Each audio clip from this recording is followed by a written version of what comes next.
So most people of the Five Nights at Freddy's franchise started wondering if Scott Cawthon would follow up with a sequel of Five Nights at Freddy's 2. And there was a teaser picture right after Five Nights at Freddy's 2 came out, which simply said offline in red text, I believe. And most people just theorize that Scott Cawthon is taking a break from the Five Nights at Freddy's franchise and just give him a little space. Others believed he had another trick up his sleeve, and for now only time would tell. And soon enough, Scott Cawthon posted a new teaser picture which had this new golden animatronic, which most people assumed to be Golden Freddy, who said in these little texts, "I'm still here." And most people believe that Golden Freddy was there all the time, that he's somehow related to Purple Guy. Well, of course, in Five Nights at Freddy's 2, the phone guy mentions that somebody took a golden suit of a bag, a yellow one, somebody used it. And so, of course, there's been many fan-made theories of things that are happening in Five Nights at Freddy's, and all of these crazy fan theories, and I'll get to that in another video, but anyway. So, more of these teaser pictures popped up, and the third teaser picture that came was this box full of animatronic parts, mainly from the Five Nights at Freddy's 2 establishment, like the head of Balloon Boy, the hat of Toy Freddy, the heads of Toy Bonnie, Toy Chica, and Mangle, and the hook of Foxy the Pirate, the paper plate doll, and if one is smart enough or pays attention to detail, they can actually brighten up the image and they can actually see a animatronic in the background. Now, most people think that there's many different theories, and the text in the teaser image, such as "What can we use?" Well, actually, it's not in the teaser. It was in the file. When you download the image, it says, "What can we use?" Now, most people, as we can know by now, Scott Cawthon is a master at hiding things in plain sight and just tipping people off with the most simplest of things.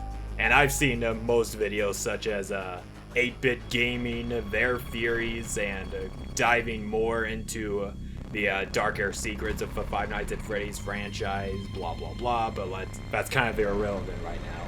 So, eventually, the teaser trailer came out of Five Nights at Freddy's 2, and then the Steam page where it introduced, it takes 30 years after the first game, and there's this new establishment called Fazbear's Fright, which is kind of a lead-on to most Five Nights at Freddy's fans wanting the Five Nights at Freddy's Pizzeria to actually be an actual thing. But most people say it should be more like a horror attraction, something like a haunted house, and it looks like Scott Cawthon, Scott Cawthon pays attention to most of the comments from most Five Nights at Freddy's fans. So he decided to release this game surrounding what the fans would really like in the real world, such as a horror attraction. Now, I have no doubt that someone will create a horror attraction. There's actually somebody who's creating animatronics called, I believe his name is Dr. Creepypasta or something like that. He's already made an animatronic Freddy. He's trying to get finances, I believe, for making the other animatronics, such as Bonnie, Chica, and Foxy. It looks really authentic and really, really cool. I'll put a link in the description to his channel, so you can go check it out and support his channel. But anyway, on to Five Nights at Freddy's 3. So anyway, so the description is, it takes 30 years after the first Five Nights at Freddy's establishment. There's this new corporation called Fazbear's Fright, and also in the summary, they explain that they're trying to make it authentic, trying to get customers to support them, and the establishment right now only has one animatronic. And that one animatronic, which we later found out is named Springtrap. Now, he may look like a most people used to call him Golden Bonnie and or the Frankenstein hybrid animatronic, because most people speculated that he was an hybrid animatronic. But later we were right that he was a hybrid animatronic, but not the way we were thinking. So anyway, I saw the teaser and it really freaked me out the way Scott Cawthon showed Springtrap in the trailer. He was just jerking around. It looked like he was in the original Five Nights at Freddy's Pizzeria. But anyway, so a month or two later, I can't remember how long it's been. It was released back in March, I believe.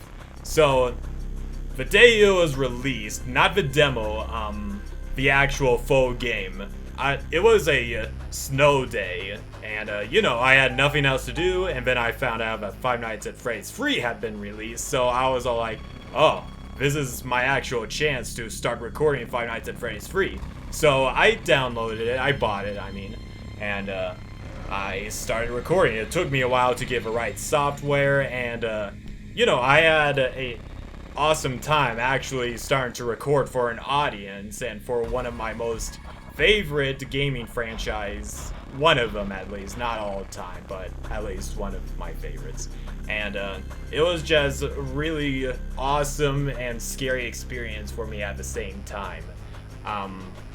So yeah, Five Nights at Freddy's 3 was the first series I ever recorded on my channel. You can actually take a look at some of my Five Nights at Freddy's walkthroughs in the description, or you can actually click somewhere right here to check them out, to check out the playlist of Five Nights at Freddy's content. But at first, in the first couple of nights, I didn't know what I was really doing, but I really figured it out. And and most players get ahead of me when it comes to Five Nights at Freddy's. I mean, most people defeated the entire game in one stroke, and as for me, I'm just struggling to catch up, and I'm always trying to resist the temptation of watching other people's walkthroughs of Five Nights at Freddy's 3. Now, I had success of doing that for a while, but I kind of caved in when I decided to watch Markiplier's walkthrough of Five Nights at Freddy's 3, which was a huge rookie mistake, because on the later nights you may notice that I wasn't so surprised at some points, such as the ending of the game, because I already knew that prior knowledge, and that was kind of one of my most that's just gonna be my shame for the rest of my life. But nevertheless, I managed to beat Five Nights at Freddy's 3. I beat it Nightmare mode, got 3 stars. Now, mind you, I have not completed aggressive Nightmare mode, and I saw how long it took Markiplier to complete that. Now, I might do that in a future video, but only time will tell. And so yeah, Five Nights at Freddy's 3 was a really good game. I mean, it's not as action-packed as number 2 and not as creepy as number 1, but it's made a name for itself in the Five Nights at Freddy's franchise. And of course, there's only one animatronic, but in order to bounce out of the dangerousness of the game, Scott, it's just one person, not a whole crew of people, but anyway. Scott added numerous other shadow animatronics, phantom animatronics, to keep you off balance, keep you distracted, and keep you moving from your activities, from going to the cameras, to the ventilations, clearing them out, and camera errors, audio errors. It's just a whole lot of stuff to keep track of. Not as much as Five Nights at Freddy's 2, but still, there's a huge significance of keeping track of all the other things. And as for Springtrap himself, he's gotta be the most unique animatronic in the Five Nights at Freddy's franchise. I mean, allegedly he's one of the original animatronics from Fredbear's Family Diner, and as the phone calls with the recordings, they're not phone calls, the audio recordings with Phone Guy state, he was stated as Spring Bonnie instead of Springtrap, because the original Five Nights at Freddy's suits from Fredbear's Family Diner were a hybrid suit, because they were originally animatronics, but you could compress the animatronic parts of the sides of the suit so that a person could allegedly climb in and maneuver in the suit like it was an actual costume. So it was a hybrid animatronic, but not the way we were thinking. So, yeah, Springtrap is interesting, but what makes him even more interesting is that he is actually the purple guy himself. He is, in all intents and purposes, the main antagonist of the entire Five Nights at Freddy's franchise. I mean, if any of you know what the ending is, basically the spirits of the kids came from the animatronics that the purple guy dismantled, and they backed him in the corner. He was forced to put on the Spring Bonnie suit, and then of course the springs got unloaded and he got compressed to death. So that's how Springtrap came to be in number 3. And in all, Five Nights at Freddy's 3 is just an amazing experience. I mean, it's one of the very first games I've actually recorded on my channel, so it's always got a special place in my heart. And